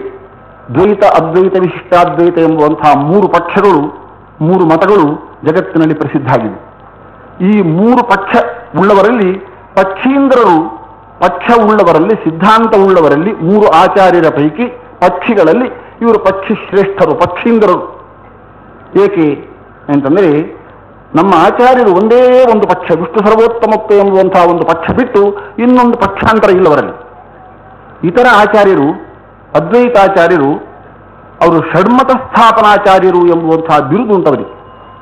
ಷಡ್ಮತ ಸ್ಥಾಪನಾಚಾರ್ಯರಾದ್ದರಿಂದ ಅವರದ್ದು ಒಂದೇ ಪಕ್ಷ ಅಲ್ಲ, ಪಕ್ಷಾಂತರ ಇದೆ. ಅವರು ಪಕ್ಷಾಂತರ ಉಳ್ಳವರಾಗಿಬಿಟ್ರು. ಶ್ರೀಮದ್ ಆಚಾರ್ಯರು ಒಂದೇ ಒಂದು ಪಕ್ಷ, ಷಣ್ಮತ 6 ಮತಗಳನ್ನು ಸ್ಥಾಪನೆ ಮಾಡಿದಂಥವರಲ್ಲ, ಒಂದೇ ಒಂದು ಪಕ್ಷವನ್ನು ಸ್ಥಾಪನೆ ಮಾಡಿದರು. ಇನ್ನು ವಿಶಿಷ್ಟಾದ್ವೈತಾಚಾರ್ಯರು ಅವರು ಹೇಳಿದ್ದುಂಟು, ಮತ್ಸನ್ನಿಕೃಷ್ಟ ಮಥವಾ ಮತಮಾಶ್ರಯಧ್ವಂ. ವಿಶಿಷ್ಟಾದ್ವೈತ ಮತವನ್ನಾದರೂ ನೀವು ಆಶ್ರಯಿಸಿರಿ, ಅಥವಾ ನಮಗೆ ಸಮೀಪದ ಒಂದು ಮತ ಉಂಟಲ್ವ ಶ್ರೀ ಮಧ್ವ ಸಿದ್ಧಾಂತ, ಅದನ್ನಾದರೂ ಆಶ್ರಯಿಸಿ ಅಂತ ದೇಶಿಕಾಚಾರ್ಯರು ಒಂದು ಸಂದರ್ಭದಲ್ಲಿ ಹೇಳಿದ್ದಾರೆ. ಪಕ್ಷಾಂತರ ಉಂಟವರಲ್ಲಿ, ತಮ್ಮ ಪಕ್ಷವೂ ಆಗಬಹುದು, ಮಧ್ವ ಸಿದ್ಧಾಂತವನ್ನು ಆಶ್ರಯಿಸಬಹುದು ಅಂಥೇಳಿ ಅವರೂ ಪಕ್ಷಾಂತರಿಗಳಾಗಿದ್ದಾರೆ. ಶ್ರೀಮದ್ ಆಚಾರ್ಯರು ಮಾತ್ರ ಅವರು ಪಕ್ಷಾಂತರಿಗಳು ಅಲ್ಲೇ ಅಲ್ಲ, ಒಂದೇ ಪಕ್ಷವರದ್ದು. ಇನ್ನು ಅದ್ವೈತ ಸಿದ್ಧಾಂತದಲ್ಲಿ ಪಕ್ಷಾಂತರ ಬಹಳ ಇದೆ. ಅಜ್ಞಾನ ಯಾರಿಗೆ ಎಂಬುವಂತಹ ಪ್ರಶ್ನೆ ಬಂದರೆ ಒಬ್ಬರು ಭಾಮತಿಕಾರರು ಹೇಳ್ತಾ ಇದ್ದಾರೆ ಅಜ್ಞಾನ ಜೀವನಿಗೆ ಅಂತ, ವಿವರಣಕಾರರು ಹೇಳ್ತಾ ಇದ್ದಾರೆ ಅಜ್ಞಾನ ಬ್ರಹ್ಮನಿಗೆ ಅಂತ. ಆಶ್ರಯತ್ವ ವಿಷಯತ್ವ ಭಾಗಿನಿ ನಿರ್ವಿಶೇಷ ಚಿತರೇವ ಕೇವಲ ಪೂರ್ವ ಸಿದ್ಧ ತಮಸೋಹಿ ಪಶ್ಚಿಮೋ ನಾಶ್ರಯೋ ಭವತಿ ನಾಪಿ ಗೋಚರ. ಅಜ್ಞಾನ ಇರುವುದು ಯಾರಿಗೆ ಅಂದರೆ ಬ್ರಹ್ಮನಿಗೆ ಅಂತ ವಿವರಣಕಾರರು ಬ್ರಹ್ಮನು ಅಜ್ಞಾನಿ ಅಂತ ಹೇಳಿ ಅದ್ವೈತ ಸಿದ್ಧಾಂತ. ಇನ್ನೊಂದು ಅದ್ವೈತ ಸಿದ್ಧಾಂತ ಏನಂದ್ರೆ ಜೀವನಿಗೆ ಅಜ್ಞಾನ ಅಂತ. ಅಜ್ಞಾನ ಎಂಬುದು ಯಾರಿಗೆ ಆಮೇಲೆ ಪಕ್ಷಾಂತರ ಇದೆ, ಪಕ್ಷಾಂತರ ಉಳ್ಳವರಾಗಿಬಿಟ್ರು. ಇನ್ನು ಬ್ರಹ್ಮ ಎಂಬುವನು ಶಾಸ್ತ್ರದಿಂದ ತಿಳಿಯಲ್ಪಡ್ತಾನೋ ಇಲ್ಲೋ ಅಂದರೆ ಒಂದು ಅದ್ವೈತ ಸಿದ್ಧಾಂತ ಏನಂದ್ರೆ ಶಾಸ್ತ್ರದಿಂದಲೂ ಕೂಡ ಬ್ರಹ್ಮನು ತಿಳಿಯಲ್ಪಡುವುದೇ ಇಲ್ಲ, ಅವನಲ್ಲಿ ಜ್ಞೇಯತ್ವವೇ ಇಲ್ಲ ಎಂಬುವಂತಹ ಒಂದು ಪಕ್ಷ ಇದೆ. ಇನ್ನೊಂದು ಪಕ್ಷ ಬ್ರಹ್ಮನು ಕೂಡ ಶಾಸ್ತ್ರದಿಂದ ತಿಳಿಯಲ್ಪಡುತ್ತಾನೆ ಎಂಬುವಂತಹ ಒಂದು ಪಕ್ಷ ಉಂಟು. ಹೀಗೆ ಪಕ್ಷಾಂತರ ಅನೇಕ ಪಕ್ಷಗಳು. ಏಕಜೀವವಾದ, ಬಹುಜೀವವಾದ ಅಂತ ಎರಡು ಪಕ್ಷ ಉಂಟು. ಒಂದೇ ಜೀವ ಜಗತ್ತಿನಲ್ಲಿ, ನೀವೆಲ್ಲ ಪ್ರತ್ಯೇಕ ಜೀವರಿಲ್ಲೇ ಇಲ್ಲ, ಒಬ್ಬ ಜೀವ ಇರುವುದು. ಸ್ವಪ್ನದಲ್ಲಿ ಅನೇಕ ಜನರು ಕಾಣಿಸ್ತಾರೆ, ಅವರು ಯಾರು ಜೀವರಲ್ಲೇ ಇಲ್ಲ. ಯಾರು ಸ್ವಪ್ನ ನೋಡ್ತಾನೆ ಅವನೊಬ್ಬನೇ ಜೀವ. ಹಾಗೆ ಇಲ್ಲೆಲ್ಲ ನೀವು ಕಾಣಿಸ್ತಕ್ಕವನ್ನ ಎಲ್ಲರೂ ಜೀವರಲ್ಲ ಅಂತ ಹೇಳ್ತಕ್ಕಂಥ ಒಂದು ವಾದ ಅದ್ವೈತವಾದದಲ್ಲಿ ಏಕಜೀವವಾದ ಅಂತ ಒಂದಿದೆ. ಇನ್ನು ಬಹುಜೀವವಾದ ಅಂತ ಒಂದಿದೆ, ಬಹುಜೀವರಿದ್ದಾರೆ ಅಂತ. ಹೀಗೆ ಪಕ್ಷಾಂತರ ಬಹಳ ಇದೆ. ಹೀಗೆಲ್ಲ ಪಕ್ಷಾಂತರವುಳ್ಳಂತಹದ್ದು ಅದ್ವೈತ ಸಿದ್ಧಾಂತ. ವಿಶಿಷ್ಟಾದ್ವೈತ ಸಿದ್ಧಾಂತದಲ್ಲಿಯೂ ಕೂಡ ಪಕ್ಷಾಂತರ ಇದೆ. ಭಕ್ತಿಯಿಂದಲೇ ಮೋಕ್ಷ ಎಂಬುವಂತಹ ಪಕ್ಷ ಅಲ್ಲವರದ್ದು. ಯಾರು ದ್ವೇಷ ಮಾಡ್ತಾರೆ, ಭಗವದ್ ದ್ವೇಷ ಮಾಡ್ತಾರೆ, ಅವರಿಗೂ ಮೋಕ್ಷವಿದೆ ಎಂಬುವಂತಹ ಪಕ್ಷಾಂತರ ಉಂಟು ವಿಶಿಷ್ಟಾದ್ವೈತ ಸಿದ್ಧಾಂತದಲ್ಲಿ. ಶಿಶುಪಾಲಾದಿಗಳು, ರಾವಣ, ಹಿರಣ್ಯಕಶಿಪು ಇವರು ಕೂಡ ಮೋಕ್ಷಕ್ಕೆ ಹೋದರು. ಹೇಗೆ ಹೋದರು? ಅವರು ಭಕ್ತಿಯಿಂದ ಮೋಕ್ಷಕ್ಕೆ ಹೋದರೋ? ಇಲ್ಲ, ದ್ವೇಷದಿಂದಲೇ ಮೋಕ್ಷಕ್ಕೆ ಹೋದರು. ದೇವರ ದ್ವೇಷ ಮಾಡಿದರೂ ಕೂಡ ಮೋಕ್ಷ ಆಗ್ತದೆ ಎಂಬುವಂತಹ ಪಕ್ಷ ವಿಶಿಷ್ಟಾದ್ವೈತ ಸಂಪ್ರದಾಯದಲ್ಲಿ ಉಂಟು. ನಮ್ಮ ಆಚಾರ್ಯರ ಸಿದ್ಧಾಂತದಲ್ಲಿ ಭಕ್ತಿಯಿಂದಲೇ ಮೋಕ್ಷ. ಹಾಗಾದರೆ ಇವರಿಗೆಲ್ಲ ಮೋಕ್ಷ ಹೇಗಾಯಿತು? ಹಿರಣ್ಯಕಶಿಪು, ಶಿಶುಪಾಲ ಇವರು ದ್ವೇಷ ಮಾಡಿದ್ದಾರೆ, ಅವರಿಗೆ ಮೋಕ್ಷ ಹೇಗಾಯಿತು ಅಂದರೆ ಅವರ ದೇಹದಲ್ಲಿ ಎರಡು ಜೀವ ಇದೆ. ಒಂದು ಒಳ್ಳೆಯ ಜೀವ, ಒಂದು ಸಾತ್ವಿಕ ಜೀವ. ಎರಡು ಜೀವರು ಒಟ್ಟಿಗೆ ಸೇರಿದ್ದಾರೆ. ಹೇಗೆ ನಮ್ಮಲ್ಲೆಲ್ಲ ಈ ಪಿಶಾಚಾದೇಶ ಆಗುವುದುಂಟು. ಒಳ್ಳೆ ಪತಿವ್ರತ ಸ್ತ್ರೀಯರು ಪಿಶಾಚಾದೇಶ ಆದಾಗ ಗಂಡಂದಿರನ್ನು ಬೈದು ಬಿಡ್ತಾರೆ. ಅವ್ರು ಯಾವಾಗಲೂ ಬೈತಕ್ಕಂಥ ಮಹಾಭಕ್ತಿ ಮಾಡತಕ್ಕಂಥವರ ಪತಿಯಲ್ಲಿ ಪಿಶಾಚಾವೇಶ ಆದಾಗ ನೀನು ಹಾಗೆ ಹೀಗೆ ಅಂತ ಏಕವಚನದಿಂದ ಬೈದು ಬಿಡ್ತಾರೆ ಪತಿಯನ್ನು. ಅದು ಪಿಶಾಚಿ ಒಳಗೆ ಆವೇಶ ಆದ್ದರಿಂದ. ಹಾಗೆ ಹಿರಣ್ಯಕಶಿಪು ಮೊದಲಾದಂಥವರಲ್ಲಿ, ಶಿಶುಪಾಲ ಮೊದಲಾದಂಥವರಲ್ಲಿ ಎರಡು ಜೀವ ಇದೆ, ಸಜ್ಜೀವ, ದುರ್ಜೀವ. ಆ ದುರ್ಜೀವ ಪಿಶಾಚಿಯಂತೆ ಒಂದು ಏನು ದುರ್ಜೀವ ಉಂಟಲ್ವಾ, ಅದು ಭಗವಂತನ ದ್ವೇಷ ಮಾಡಿದ್ದು. ಮೋಕ್ಷ ಆದದ್ದು ಯಾರಿಗೆ? ಇನ್ನೊಬ್ಬ ಸಜ್ಜೀವ ಭಗವಂತನ ದ್ವಾರಪಾಲಕ ಜಯವಿಜಯರು ಅಂತಿದ್ದಾರಷ್ಟೇ. ಅವರಿಗೆ ಶಾಪದಿಂದ ಭೂಮಿಯಲ್ಲಿ ಅವರು ಹಿರಣ್ಯಕಶಿಪು, ಹಿರಣ್ಯಾಕ್ಷ, ರಾವಣ, ಕುಂಭಕರ್ಣಾಗಿ ಹುಟ್ಟಿದ್ದು. ಅವಾಗ ಸಜ್ಜೀವ ಇನ್ನೊಂದಿದ್ದು ಅವನು ಭಕ್ತ ಜೀವ. ಆದ್ದರಿಂದ ಆ ಭಕ್ತಿಯಿಂದಲೇ ಆ ಜೀವನಿಗೆ ಮೋಕ್ಷ ಆದದ್ದು ಹೊರತು ಆ ದುಷ್ಟ ಜೀವನಿಗೆ, ದ್ವೇಷ ಮಾಡಿದವನಿಗೆ ಮೋಕ್ಷ ಆಗಲೇ ಇಲ್ಲ ಅಂತ ನಮ್ಮ ಆಚಾರ್ಯರು ಅದನ್ನು ಸರಿಯಾಗಿ ವಿವರಿಸಿ ಭಕ್ತಿಯಿಂದಲೇ ಮೋಕ್ಷ ಎಂಬುವಂತಹ ಏಕಪಕ್ಷವುಳ್ಳವರು ನಮ್ಮ ಆಚಾರ್ಯರು. ಇಷ್ಟಾದ್ವೈತ ಸಿದ್ಧಾಂತದಲ್ಲಿ ಭಕ್ತಿಯಿಂದಲೂ ಮೋಕ್ಷ ಆಗಬಹುದು, ದೇವರಲ್ಲಿ ದ್ವೇಷ ಮಾಡಿದರೂ ಮೋಕ್ಷ ಆಗಬಹುದು ಎಂಬುವಂತಹ ಹೀಗೆ ಪಕ್ಷಾಂತರ ಉಂಟವರಲ್ಲಿ. ಇನ್ನು ಈಗ ಲೋಕದಲ್ಲೆಲ್ಲ ಒಂದು ಪ್ರವಾದ ಇದೆ. ರಾಮಕೃಷ್ಣ ಪರಮಹಂಸರು ಏನು ಹೇಳಿದ್ದಾರೆ ಅಂದರೆ, ಕ್ರೈಸ್ತ ಮತವೂ ಆಗಬಹುದು, ಮೋಕ್ಷಕ್ಕೆ ಸಾಧನ ಆಗಬಹುದು, ಮುಸಲ್ಮಾನ ಮತವೂ ಆಗಬಹುದು, ಯಾವ ಪಕ್ಷವೂ ಆಗಬಹುದು, ಹಿಂದೂ ಧರ್ಮವೂ ಆಗಬಹುದು, ದ್ವೈತವೂ ಆಗಬಹುದು, ಅದ್ವೈತವೂ ಆಗಬಹುದು. ಒಂದು ಊರಿಗೆ ಹೋಗಲಿಕ್ಕೆ ಅನೇಕ ಮಾರ್ಗಗಳು ಇರ್ತವೆ. ಈ ಮಾರ್ಗದಿಂದ ಹೋದರೂ ಸೀದಾ ಹೋಗಿ ಅಲ್ಲಿ ಸೇರ್ತದೆ, ಆ ಮಾರ್ಗದಿಂದಲೂ ಸೀದಾ ಅಲ್ಲಿ ಹೋಗಿ ಸೇರ್ತದೆ. ನಾನಾ ಮಾರ್ಗಗಳಿಂದ ಹೇಗೆ ಒಂದೇ ಊರಿಗೆ ಸೇರ್ತೇವೆ, ಹಾಗೆ ಯಾವುದೇ ಒಂದು ಧರ್ಮ, ಯಾವುದೇ ಒಂದು ಮತ ಹಿಡ್ಕೊಂಡು ನಾವು ಮೋಕ್ಷವನ್ನು ಹೊಂದಬಹುದು ಅಂತ ರಾಮಕೃಷ್ಣ ಪರಮಹಂಸರದ್ದು ಒಂದು ಮತ ಉಂಟು. ಅದು ಪಕ್ಷಾಂತರವೇ. ಅದು ಈ ಮಾರ್ಗವೂ ಆಗಬಹುದು, ಆ ಮಾರ್ಗವೂ ಆಗಬಹುದು, ಕ್ರೈಸ್ತ ಮತವೂ ಆಗಬಹುದು, ಮುಸಲ್ಮಾನ ಮತವೂ ಆಗಬಹುದು, ಹಿಂದೂ ಮತವೂ ಆಗಬಹುದು, ಯಾವುದು ಮೋಕ್ಷಕ್ಕಾಗಬಹುದು, ಪಕ್ಷಾಂತರ ಆಯಿತು. ಅವೆಲ್ಲ ಪಕ್ಷಾಂತರಿಗಳು. ನಮ್ಮ ಆಚಾರ್ಯರು ಮಾತ್ರ ಏಕಪಕ್ಷ, ಒಂದೇ ಸಿದ್ಧಾಂತ ಬರುವುದು.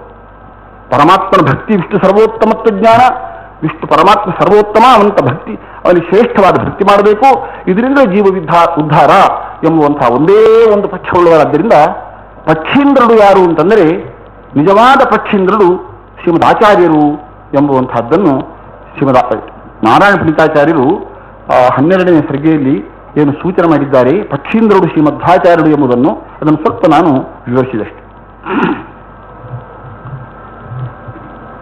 ಗರುಡ ದೇವರು ಅಮೃತವನ್ನು ತಂದುಕೊಟ್ಟು ಆಕಾಶ ಮಾರ್ಗದಲ್ಲಿ ಸಂತೋಷವಾಗಿ ಸಂಚಾರ ಮಾಡ್ತಾ ಇದ್ದಾರೆ.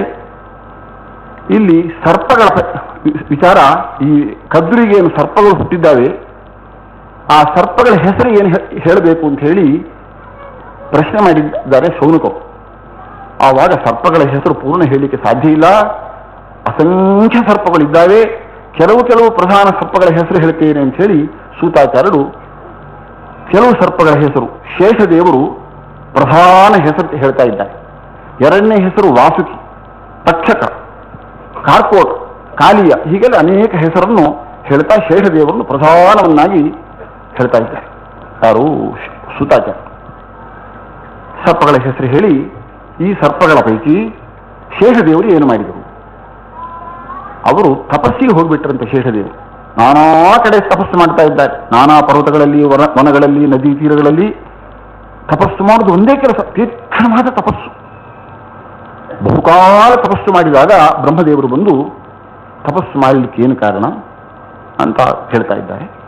ಆವಾಗ ಶೇಷದೇವರು ಹೇಳ್ತಾರೆ, ನನಗೆ ಯಾರೂ ಬೇಕಾಗಿಲ್ಲ, ನನ್ನ ಸಹೋದರರೆಲ್ಲ ಬಹಳ ಕೆಟ್ಟವರಿದ್ದಾರೆ, ಅವರಿಂದ ಕೂಡಿಕೊಂಡು ನನಗೆ ಇರಲಿಕ್ಕೆ ಮನಸ್ಸಿಲ್ಲ, ನಾನು ಈ ಶರೀರವನ್ನು ತಪಸ್ಸು ಮಾಡಿ ಈ ಶರೀರವನ್ನು ಬಿಡಬೇಕು ಅಂತ ಮಾಡಿದ್ದೇನೆ ಎಂಬುದಾಗಿ ಶೇಷದೇವರು ಬ್ರಹ್ಮದೇವರ ಹತ್ರ ಹೇಳುವಾಗ ಬ್ರಹ್ಮದೇವರು ಹೇಳ್ತಾ ಇದ್ದಾರೆ, ಹಾಗೆಲ್ಲ ಶರೀರ ತ್ಯಾಗ ಮಾಡೋದು ಬೇಡ, ನೀನು ಒಳ್ಳೆ ಧಾರ್ಮಿಕನಾಗಿದ್ದಿ, ನೀನು ಈ ಪೃಥ್ವಿ ಸಸಾಗರ ಸಪ್ತದ್ವೀಪದಿಂದ ಕೂಡಿದಂತಹ ಪೃಥ್ವಿ ಏನಿದೆ ಅದನ್ನು ಧರಿಸಬೇಕು, ನೀನು ಇದು ಪೃಥ್ವಿ ಹಂದಾಡಬಾರದು, ಆ ರೀತಿ ನೀನು ಅಡಿಯಲ್ಲಿ ಹೋಗಿ ಈ ಪೃಥ್ವಿಯನ್ನು ಧರಿಸು ಅಂತ ಹೇಳಿ ಶೇಷದೇವರಿಗೆ ಒಂದು ಕೆಲಸವನ್ನು ಕೊಟ್ಟಿದ್ದಾರೆ ಬ್ರಹ್ಮದೇವರು.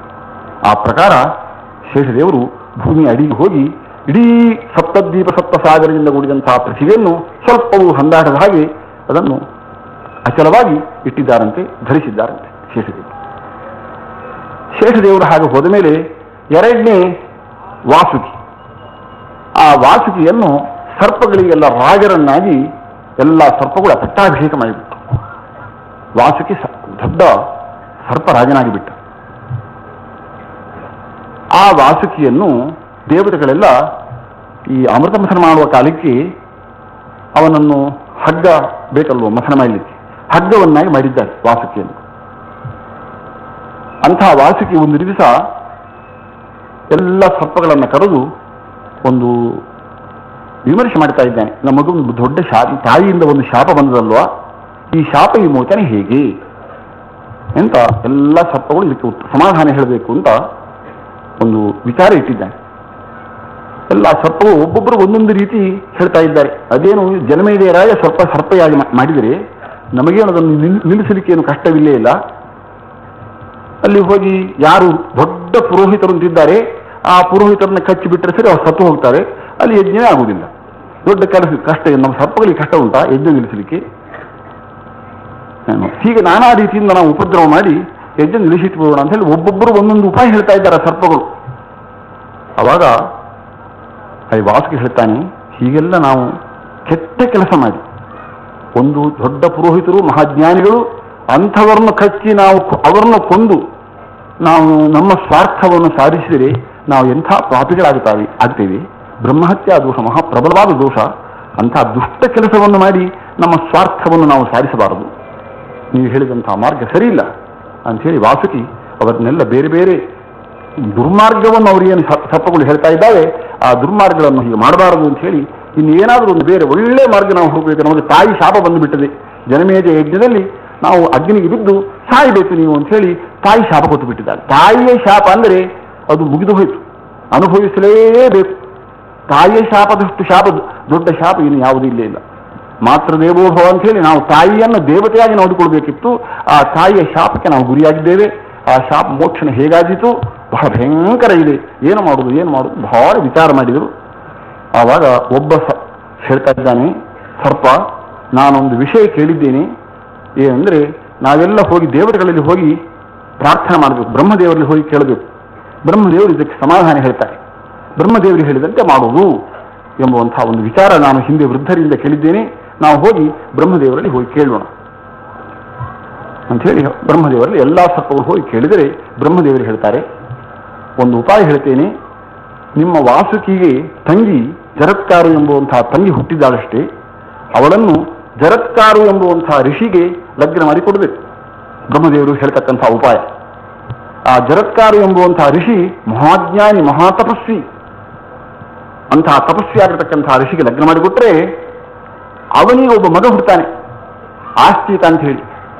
ಆ ಆಸ್ತಿಕನು ಉಪಾಯದಿಂದ ಜನಮೇಜಯ ರಾಜನ ಸರ್ಪ ಯಜ್ಞ ನಿಂದಿಸಿಟ್ಬಿಡ್ತಾನೆ. ಅದರಲ್ಲಿ ಯಾರು ದುಷ್ಟ ಸರ್ಪಗಳು, ಆ ದುಷ್ಟ ಸರ್ಪಗಳದ್ದೆಲ್ಲ ನಾಶ ಆಗ್ತದೆ. ಆ ಯಜ್ಞದ ಕುಂಡದಲ್ಲಿ ಬಿದ್ದು, ಅಗ್ನಿಯಲ್ಲಿ ಬಿದ್ದು ದುಷ್ಟ ಸರ್ಪಗಳೆಲ್ಲ ಸುಟ್ಟು ಹೋಗ್ತಾರೆ. ಒಳ್ಳೆ ಸರ್ಪಗಳು ಮಾತ್ರ ಉಳಿತಾರೆ. ಆಸ್ತಿಕ ಅಷ್ಟಹ ಮಾಡ್ತಾನೆ, ಒಳ್ಳೆ ಕೆಲಸ ಮಾಡ್ತಾ ಇದ್ದಾನೆ. ಆದ್ದರಿಂದ ನೀವೇನು ಮಾಡಬೇಡ, ತಂಗಿ ವಾಸುಕಿಯ ತಂಗಿಯನ್ನು, ಆ ಜರತ್ಕಾರು ಎಂಬುವಂತಹ ತಂಗಿಯನ್ನು ಜರತ್ಕಾರು ಎಂಬುವಂತಹ ಋಷಿಗೆ ಲಗ್ನ ಮಾಡಿಕೊಟ್ರೆ ಆಯಿತು ಅಂತ ಹೇಳಿ ಬ್ರಹ್ಮದೇವರು ಒಂದು ಉಪಾಯ ಹೇಳಿಕೊಡ್ತಾರೆ. ಆ ಉಪಾಯ ಪ್ರಕಾರ ವಾಸುಕಿಯು ತನ್ನ ತಂಗಿಯನ್ನು ಜರತ್ಕಾರ ಋಷಿಗಳಿಗೆ ಲಗ್ನ ಮಾಡಿ ಕೊಡ್ತಾರೆ. ಜರತ್ಕಾರ ಋಷಿಗಳು ಲಗ್ನ ಮಾಡಿಕೊಂಡ್ರು. ಅವರು ಗರ್ಭಾಧಾನ ಮಾಡಿದ್ದಾರೆ. ಒಂದು ದಿವಸ ಅಪರಾಹ್ನ ಹೊತ್ತಿನಲ್ಲಿ ತನ್ನ ಹೆಂಡತಿಯ ತೊಡೆಯ ಮೇಲೆ ತಲೆ ಇಟ್ಟು ಮಲ್ಕೊಂಡಿದ್ದಾರೆ. ಅವಾಗ ಸೂರ್ಯಾಸ್ತಮಯ ಸಮಯ ಬಂದ್ಬಿಡ್ತು. ಸೂರ್ಯಾಸ್ತಮಯ ಬಂದಾಗ ಹೆಂಡತಿ ವಿಚಾರ ಮಾಡ್ತಾ ಇದ್ದಾಳೆ, ಏನಿದು ಸೂರ್ಯಾಸ್ತಮಯ ಸಮಯ ಬಂತು, ನನ್ನ ಗಂಡ ಮಲಗಿಬಿಟ್ಟಿದ್ದಾರೆ, ನಿದ್ರೆ ಮಾಡಿದ್ದಾರೆ. ಸೂರ್ಯಾಸ್ತಮಯದಲ್ಲಿ ನಿದ್ರೆ ಮಾಡುವುದು ಬಹಳ ತಪ್ಪು. ಸೂರ್ಯೋದಯೇ ಚಾಸ್ತಮಯೇತಿ ಶಾಯಿನಂ ವಿಮುಂಚತೆ ಶ್ರೀರಪಿ. ಸೂರ್ಯೋದಯವಾಗುವಾಗ, ಸೂರ್ಯಾಸ್ತಮಯ ಆಗುವಾಗ ಯಾರು ನಿದ್ರೆ ಮಾಡ್ತಾ ಇದ್ದಾನೆ ಅಂಥವನನ್ನು ಲಕ್ಷ್ಮಿ ಬಿಟ್ಟು ಬಿಡ್ತಾಳಂತೆ, ದರಿದ್ರನಾಗಿ ಬಿಡ್ತಾನವನು. ಸೂರ್ಯೋದಯ ಕಾಲದಲ್ಲಿ ಮಲಗಬಾರದು, ಸೂರ್ಯ ಅಸ್ತಮಯ ಕಾಲದಲ್ಲಿ ಮಲಗಬಾರದು. ನನ್ನ ಗಂಡ ಮಲಗಿಬಿಟ್ಟು ನಿದ್ರೆ ಮಾಡ್ತಾ ಇದ್ದಾನೆ, ಎಬ್ಬಿಸಬೇಕಲ್ವಾ? ಅವರ ನಿತ್ಯ ಕರ್ಮ ಸಂಧ್ಯಾವಂದನೆ, ಅಗ್ನಿಹೋತ್ರ, ಆ ಸೂರ್ಯಾಸ್ತಮಯ ಆಗುವಾಗ ಏನು ಮಾಡಬೇಕಾದ ಕರ್ತವ್ಯ ಇದೆ ನಿತ್ಯ ಮಾಡ್ತಾ ಇದ್ದವರು ಇವತ್ತು ಮಲ್ಕೊಂಡ್ಬಿಟ್ಟಿದ್ದಾರೆ. ನಾನು ಎಚ್ಚರಿಕೆ ಮಾಡಬೇಕೋ ಬೇಡ ಬಹಳ ವಿಚಾರ ಮಾಡ್ತಾರೆ. ಶ್ರೇಯಾಂಸಂ ನ ಪ್ರಬೋಧಯೇತು ಅಂತ ದೊಡ್ಡವರನ್ನು ನಿದ್ರೆಯಲ್ಲಿರುವಾಗ ಎಬ್ಬಿಸಬಾರದು ಅಂತ ಶಾಸ್ತ್ರವಿದೆ. ದೊಡ್ಡವರು ನಮ್ಮ ಪತಿಗಳು ಮಲಗಿದ್ದಾರೆ, ಎಬ್ಬಿಸಬಾರದು. ಆದರೆ ಎಬ್ಬಿಸದೆ ಹೋದರೆ ಅವರ ಧರ್ಮಕ್ಕೆ ತೊಂದರೆ ಬರ್ತಾ ಇದೆ. ಏನು ಮಾಡಲಿ? ಅವರು ಮೊದಲೊಮ್ಮೆ ಹೇಳಿಬಿಟ್ಟಿದ್ದಾರೆ ಜರತ್ಕಾರ ಋಷಿಗಳು, ನನಗೇನಾದರೂ ಅನಿಷ್ಟವನ್ನು, ನನಗೆ ಅಪ್ರಿಯವಾದ್ದನ್ನು ಮಾಡಿಬಿಟ್ಟಿ ಅಂತಂದ್ರೆ ನಿನ್ನನ್ನು ಬಿಟ್ಟು ಬಿಡ್ತೇನೆ ಅಂತ. ಈಗ ಅವರು ಎಚ್ಚರಿಗಾಗಿ ನಾನು ಎಬ್ಬಿಸಿಬಿಟ್ರೆ, ಎಚ್ಚರಿಗಾಗಿ ನನಗೆ ಯಾಕೆ ನನಗೆ ಅಪ್ರಿಯವಾದ್ದನ್ನು ಮಾಡಿದೆ ಅಂತ ಹೇಳಿಬಿಟ್ರೆ ನಾನು ಏನು ಮಾಡಲಿ? ನಾನು ಬೈದು ಬಿಟ್ಟರೆ ಏನು ಮಾಡಲಿ? ಬಹಳ ವಿಮರ್ಶೆ ಮಾಡಿ ಕೊನೆಗೆ ಅವರ ಧರ್ಮಕ್ಕೆ ತೊಂದರೆ ಬರಬಾರದು, ಅವರ ಧರ್ಮ ರಕ್ಷಣೆ ಮಾಡೋದು ನನ್ನ ಕರ್ತವ್ಯ, ನನಗೆ ಶಾಪ ಕೊಟ್ಟರು ಚಿಂತೆ ಇಲ್ಲ ಅಂಥೇಳಿ ಎಬ್ಬಿಸೇಬಿಟ್ಟು ಎದ್ದಗತಿಗೆ ನೋಡ್ತಾರೆ, ಯಾಕೆ ಎಬ್ಬಿಸಿದೆ ಅಂತ. ನಿಮ್ಮ ಧರ್ಮ ರಕ್ಷಣೆ ಆಗಬೇಕು ಅಂತ ಹೇಳಿ ನಾನು ಎಬ್ಬಿಸಿದೆ. ಧರ್ಮ ರಕ್ಷಣೆ ಏನು? ಧರ್ಮಕ್ಕೆ ತೊಂದರೆ ಬಂದದೆ ಅಲ್ಲ, ಸೂರ್ಯ ಅಸ್ತಮಯ ಆಗ್ತಾ ಇದೆ, ನಿಮ್ಮ ಧರ್ಮಕ್ಕೆ ತೊಂದರೆ ಬರ್ತದೆ. ಎಷ್ಟೋ ನೀವು ಈ ಕಾಲದಲ್ಲಿ ದೇವರ ಧ್ಯಾನ ಮಾಡತಕ್ಕವರು, ಅಗ್ನಿಹೋತ್ರ ಮಾಡತಕ್ಕವರು, ಅದಕ್ಕಾಗಿ ಎಬ್ಬಿಸಿದೆ. ನನಗೆ ಎಚ್ಚರಿಕೆ ಆಗದೆ ಸೂರ್ಯ ಅಸ್ತಮಯ ಆಗ್ತದ ಅಂತ ಹೇಳ್ತಾರ. ನಿನಗೆ ಇಷ್ಟು ಗೊತ್ತಿಲ್ವಾ ಅಂತ. ನನಗೆ ಅಪ್ರಿಯವಾದ್ದನ್ನು ಮಾಡಿದ್ದಿ, ನಾನು ತಿರಸ್ಕಾರ ಮಾಡಿದ್ದಿ, ನಿನ್ನನ್ನು ನಾನು ಬಿಟ್ಟು ಬಿಡ್ತೇನೆ ಅಂತ ಹೇಳ್ತಾರೆ. ಬಿಟ್ಟರು, ಹೊರಟ್ರೆ ತಪಸ್ಸಿಗೆ. ಅವಳು ಪ್ರಾರ್ಥನೆ ಮಾಡ್ತಾಳೆ, ನನ್ನನ್ನು ಯಾಕೆ ಲಗ್ನ ಮಾಡಿಕೊಟ್ಟದ್ದು? ಸರ್ಪಗಳನ್ನೆಲ್ಲ ವಿನಾಶ, ಜನ್ಮೇಜ ಯಜ್ಞದಲ್ಲಿ ಸರ್ಪ ನಾಶ ಆಗ್ತದೆ. ನನ್ನ ಗರ್ಭದಲ್ಲಿ ಹುಟ್ಟಿರತಕ್ಕಂತಹ ಮಗುವಿನಿಂದಾಗಿ ಆ ಸರ್ಪಗಳ ರಕ್ಷಣೆ ಆಗಬೇಕು ಅಂತ ಹೇಳಿ ನಿಮಗೆ ಕೊಟ್ಟದ್ದು. ನಾನು ಇನ್ನೂ ಗರ್ಭಿಣಿಯಾಗಿಲ್ಲ, ನಿಮಗೆ ಲಗ್ನ ಮಾಡಿಕೊಟ್ಟದ್ದು ಯಾವುದಕ್ಕೋಸ್ಕರ? ಹೀಗೆ ಮಾಡಬಾರದು ಅಂತ ಹೇಳಿ ಬಹಳ ಪ್ರಾರ್ಥನೆ ಮಾಡಿಕೊಂಡ್ರೆ ಅವರು ಒಂದು ಮಾತು ಹೇಳ್ತಾರೆ, ಅಸ್ತಿ ನಿನ್ನ ಗರ್ಭದಲ್ಲಿ ಮಗು ಇದೆ, ಅಸ್ತಿ ಅಂತೇಳಿ ಹೇಳ್ತಾರೆ. ಹೊರಟೇ ಬಿಡ್ತಾರೆ. ಆದರೆ ಅವರ ಮಾತಿನ ಪ್ರಕಾರ, ದೊಡ್ಡವರ ಮಾತು ಅದು ಸತ್ಯ ಆಯಿತು.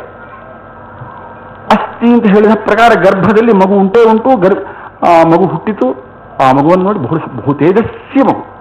ಆ ಮಗುವಿನ ಲಕ್ಷಣ ಏನು, ತೇಜಸ್ವಿ ಏನು, ಎಲ್ಲರೂ ಸಂತೋಷಪಟ್ಟಿದ್ದಾರೆ. ಆ ಮಗುವಿಗೆ ಆಸ್ತಿಕ ಅಂತ ಹೆಸರಿಟ್ಟಿದ್ದಾರೆ.